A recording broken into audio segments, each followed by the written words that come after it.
پیشنهاد شما تا کجا مثلا عملی شونده است؟ خواهش میکنم. روزی 11 امین ماه هفته پیش پسرم فریدون که در مسکو زندگی میکند گفت که من قبر لاهوتیه ندیدم، یک بار رویم به من قبر لاهوتیه نشان دید در مسکو.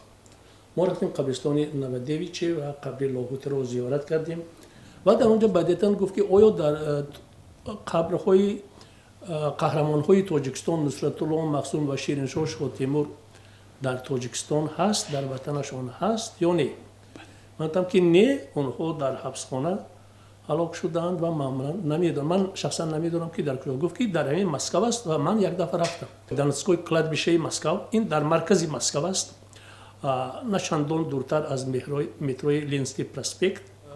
در یک منطقهش یک قبر بود، بری قبر تقریبا 1.5 متر و درازی قبر تقریبا 2.5 متر و در این جای باقی مانده جسدی تقریبا 100 نفر گور کرده شده است.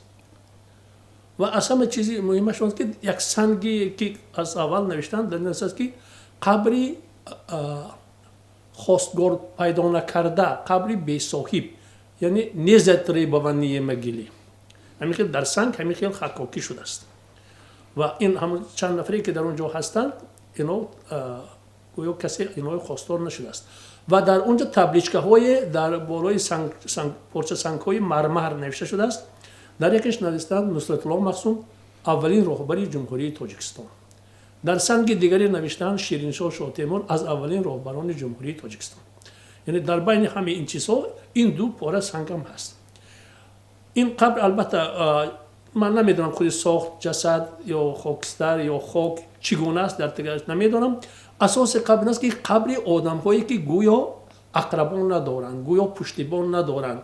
من در سر قبر فکر به آدم آمد که بلندترین عنوان تاجیکستان، قهرمان تاجیکستان را دادند به شیرین شاه شاه تیمور و به نصرت الله مقسوم. در دوشنبه ما در دو جای منزل قهرمان ها رو داریم. در باغ به نام صدرالدین عینی مزار دو قهرمان تاجیکستان، صدرالدین عینی و باباجان غفورov موجود است. شاید یک کف خاک از اون قبری در مسکو بوده گرفته به اینجا آورده در پهلوی هر دو اینها، در نزدیکی هر دو اینها قبری رمزی این قهرمان های تاجیکستان رو هم بنیاد کنیم. یا شاید در لچوب در پهلوی قهرمان دیگری تاجیکستان میرزا ترسونزاده برای این دو نفر، برای قبری رمزی این دو نفر جای پیدا کنیم. یا شاید حتی هم کفی خاکی آورده ما رو به ناحیه شغنان یا به ناحیه رشت برده در زادگاه اینها برای اینها یک مزار زیارتی پیدا کنیم.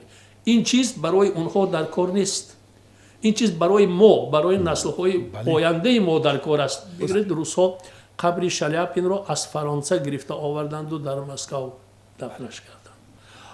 ترک ها از تاجیکستان قبر انور پاشا را گرفته بردند، با باقی مانده جسد انور پاشا را گرفته بردند به ترکیه گور کردند.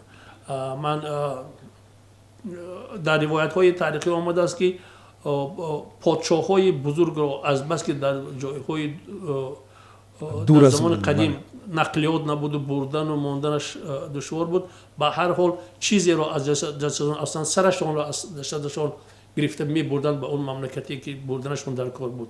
یا من شنیدم که میر سید علی همدانی در خاک هندوستان وفات کردند، لیکن جسد اون کس رو آورده در خاک کولاب به خاک سپردند. یعنی این خیلی چیز ما در تاریخ خلق ما دارد و من گمان میکنم که اگر این چیز نسبت این دو قهرمانی تاجیکستان شود نوران علی نور می بود.